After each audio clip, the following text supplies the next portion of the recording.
जो बैंकर है वो जो नुकसान होगा ड्रोअर को डिसऑनर की वजह से, तो उसे कंपनसेट करने के लिए जिम्मेदार है। तो यहाँ पे चलता है आपका जितनी छोटी अमाउंट का चेक होगा उतनी ज्यादा लायबिलिटी आपकी अराइज होती है। इस जगह ये रूल है। लेकिन जो नीचे लायबिलिटी का ड्रोअर ऑन डिसऑनर, इसका मतलब ये है कि जिस आदमी ने चेक ड्रॉ करके दिया है उसकी कहाँ तक लायबिलिटी है। अगर वो चेक ड्रॉ करके दे देता है और आपके अकाउंट में फंड्स अवेलेबल नहीं, तो यहाँ पर क्या लायबिलिटी है? तो यहाँ पर जो मैक्सिमम लायबिलिटी है आपकी 2 साल की सजा और मैक्सिमम टैक्स के अमाउंट से दुगने के बराबर फाइन, या दोनों।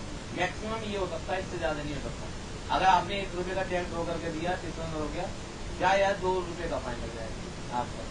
सजा भी हो सकती है 2 साल तक की, या दोनों भी हो सकता है। लेकिन यहाँ पे ये नहीं होती, यहाँ पे ये रूल नहीं है कि जितना छोटी अमाउंट का चेक है उतनी ज्यादा पेनल्टी है, यहाँ पे ये रूल नहीं। लेकिन कुछ कंडीशन है ड्रॉअर को लायबल बनाने के लिए। और वो क्या कंडीशन है?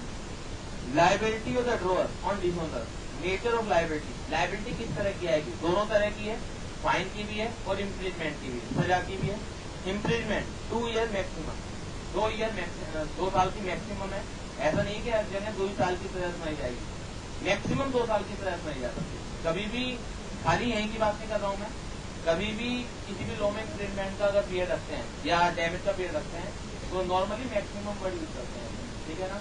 ऐसा कुछ नहीं है कि हमेशा इतनी ही सुनानी है, वो सरकमस्टांस के अलग अलग होते हैं। क्या हालात थे, तो हालात अगर रियर ऑफ द रियर होंगे तो वहाँ मैक्सिमम की सजा दे दी जाती है। और हालात अगर नॉर्मल होंगे, आपकी लगता होगा ज्यूडिशरी को भी इन हालातों में नॉर्मली ऐसी बात हो जाया करती है, तो वहाँ पर थोड़ा सा सॉफ्ट कॉर्नर जज के मन में भी होता है और वो सजा को कम रखता है, ठीक है।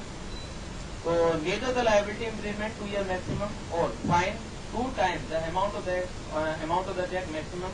और ये तो है नेचर ऑफ द लायबिलिटी की लायबिलिटी किस तरह की। कंडीशन, क्या कंडीशन है? डेब्ट check was issued to discharge legally enforceable डेब्ट, यानी कि जो चेक इशू किया गया हो वो लीगली एनफोर्सेबल डेब्ट के लिए इशू किया गया हो। ए ने बी को चेक गिफ्ट कर दिया, सारी कंडीशन सेटिस्फाइड है, जो नीचे लिखती है वो भी है सेटिस्फाइड, लेकिन भी कुछ नहीं कर सकता है के खिलाफ अगर वो डिसऑनर हो जाता है। क्यों? क्योंकि गिफ्टेड चेक है वो, ड्रॉअर की लायबिलिटी कुछ नहीं है।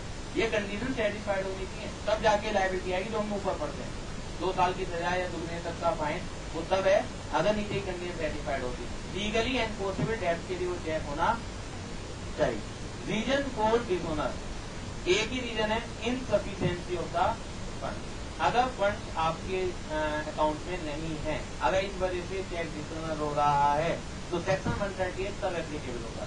अगर आपके सिग्नेचर मिसमैच है और इस वजह से डिसऑनर हो रहा है तो फिर सेक्शन 138 एप्लीकेबल नहीं है और ड्रॉअर इसके लिए लायबल नहीं। Insufficient of the fund, insufficiency of the fund, अगर आपके अकाउंट में पैसे की कमी है और इस वजह से आप का जो चेक है वो डिसऑनर हो रहा है, तो फिर और ये कंडीशन सेटिस्फाइड है जो मैं आगे भी पढ़ाऊंगा, लीगली एनफोर्सेबल डेब्ट है, तो तब जाके सजा आएगी आपकी। लेकिन अगर इसके अलावा कोई और कारण है तो ये सजा नहीं आती। लेकिन कोर्ट ने एक इंटरप्रिटेशन दे रखा है कि इनसफिशिएंसी ऑफ द फंड का मतलब ऐसा होता है कि कोई एक वर्ड होता है, जुडिशरी के पास इंटरप्रेट करने की पावर होती है कि किस तरह से उसका मीनिंग निकाला जाए। तो इनसफिशिएंसी ऑफ द फंड का मीनिंग जो है उसने बहुत वाइडर सेंस में ले रखा है, बहुत ज्यादा बड़ा ले रखा है। कह रखा है कि अगर आप चेक इशू करने के बाद स्टॉप पेमेंट लगा देते हो, अगर आपने चेक इशू कर दिया, अब बाद में बैंक मैनेजर को इंस्ट्रक्शन दे दी कि चेक नंबर का पेमेंट मत कीजिएगा, स्टॉप पेमेंट कहते हैं, इस तरह की इंस्ट्रक्शन दे देते हो, तो भी ये इनसफिशिएंसी ऑफ फंड का ही केस माना जाएगा और 138 लग जाएगा आपको। यानी कि स्टॉप पेमेंट करा दो, अब बाद में दलील देने लगो आप, ये तो स्टॉप पेमेंट का केस है, इनसफिशिएंसी ऑफ फंड का केस नहीं है। क्योंकि प्रैक्टिकली दलील चल जाती है, प्रैक्टिकली चल जाती है आपकी, जो वर्ड लिखा हुआ है उसी को मानना पड़ता है। लेकिन जुडिशरी ने इंटरप्रिटेशन दे रखा है कि 138 लगाने के लिए इनसफिशिएंसी ऑफ फंड का जो मीनिंग है वो थोड़ा वाइडर सेंस में लेना पड़ेगा, थोड़ा बड़ा लेना पड़ेगा। और अगर चेक इशू करने के बाद अगर स्टॉप पेमेंट की डायरेक्शन दे दे तो रोक दे दो पेमेंट को, आज तो आपके पास फंड थे, ठीक है, तो भी 138 लग जाएगा और आप लायबिल रहोगे। तो कंडीशन डेब्ट है, cheque was issued to discharge legally enforceable डेब्ट, reason for dishonour insufficiency of the fund. इसी के आगे लिख लीजिएगा इंक्लूड द स्टॉप पेमेंट, यानी कि इनसफिशिएंसी ऑफ फंड में भी क्या इंक्लूडेड है आपका, स्टॉप पेमेंट इंक्लूडेड है एज पर द जुडिशरी।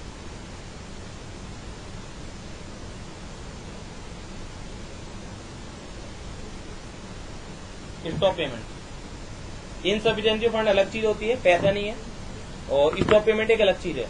लेकिन जज साहब ने, जुडिशरी ने, सुप्रीम कोर्ट ने ये अपने कई सारे केसेज में एक इंटरप्रिटेशन दिया है कि यहाँ पर इनसफिशिएंसी फंड में स्टॉप पेमेंट की शामिल हम लोग करें। तो पेपर में अगर स्टॉप पेमेंट का केस आ जाए तो भी आपको 138 एप्लीकेबल करना है, तो लायबिलिटी लगानी है। Payment of the cheque within 6 months और validity period of the cheque, ये भी जरूरी है। सपोज कीजिए कि चेक इशू कर दिया गया 1 जनवरी को, जो भी उसका होल्डर है वो 30 जून के बाद जा रहा है, 6 महीने के बाद जा रहा है, या वैलिडिटी ऑफ द चेक के बाद जा रहा है। वैलिडिटी ऑफ द चेक होती है आपकी, चेक इशू करने वाले ने कह दिया कि 2 महीने के अंदर आप इसे पेमेंट कर दीजिएगा, तो जो कानूनन लिमिट है वो 6 महीने की है, 6 महीने के बाद वो फिर चेक हो जाता है टेक्निकली, ठीक है। लेकिन अगर जो इशू करने वाला ड्रोअर है वो उसका कम पीरियड रखना चाहता है तो वो कम पीरियड भी रख सकता है। तो इशू करने वाले ने कह देखा था या 2 महीने के अंदर इसका पेमेंट ले लीजिएगा, लेकिन आप 2 महीने बाद जाते हो तभी लायबिलिटी नहीं आएगी। क्यों? क्योंकि आपको जो प्रेजेंट करना है चेक वो विद इन 6 मंथ करना है, या जो उसकी वैलिडिटी है उसके अंदर से प्रेजेंट करना है। Demand made from the drawer within 30 days और द डिसोनर, चेक चलिए डिसोनर भी हो गया, 6 महीने के अंदर वैलिडिटी के अंदर लगा दिया था, फंड नहीं थे, लेकिन जो इसका होल्डर है एकदम वो कानूनी कार्रवाई नहीं कर सकता, उसके होल्डर को इसके ड्रोअर से 30 दिन के अंदर डिमांड करनी पड़ेगी कि देखिए आपका चेक डिसोनर हो गया है और अब मुझे मेरा पेमेंट आप दे दीजिए, क्लियर होगी बात, ये डिमांड करनी पड़ेगी। रिपोर्ट बाय द ड्रोअर टू पे with in 15 days of the demand में, ये ने बी को चेक ड्रॉ करके दिया, ऊपर ही साइन कंडीशन सर्टिफाइड है, जिस दिन डिसोनर हुआ उसके 30 दिन के अंदर बी को ए को बताना पड़ेगा कि देखिए आपका चेक डिसोनर हो गया और मुझे मेरा पेमेंट चाहिए। ए अगर उसके 15 दिन के अंदर, डिमांड करने के 15 दिन के अंदर अगर पेमेंट नहीं करता है, या तो ये पेमेंट कर देगा या नहीं करेगा, कर दिया बहुत अच्छी बात है, आप चाहो कि उसे सजा हो जाए, आप चाहो डबल फाइन ले लो, कुछ नहीं हो सकता, ठीक है ना। 15 दिन का मौका देना पड़ेगा, आप 15 दिन के अंदर भी अगर वो पेमेंट नहीं करता, अब 15 दिन जब खत्म हो जाए उसके 30 दिन के अंदर आपको कोर्ट में केस करना पड़ेगा। अगर 30 दिन निकल के तब भी कुछ नहीं कर सकते आप, 15 दिन खत्म होने के 30 दिन के अंदर आपको कोर्ट में केस करना पड़ेगा। तो ये जब कंडीशन सेटिस्फाइड हो जाएंगी, जब कोर्ट में केस चलेगा, तो तब जुडिशरी ये सजा और फाइन आपको दिलवा सकती है। तो डिफॉल्ट बाय द ड्रोअर टू पे with in 15 days of the demand made और कंप्लेंट बाय द होल्डर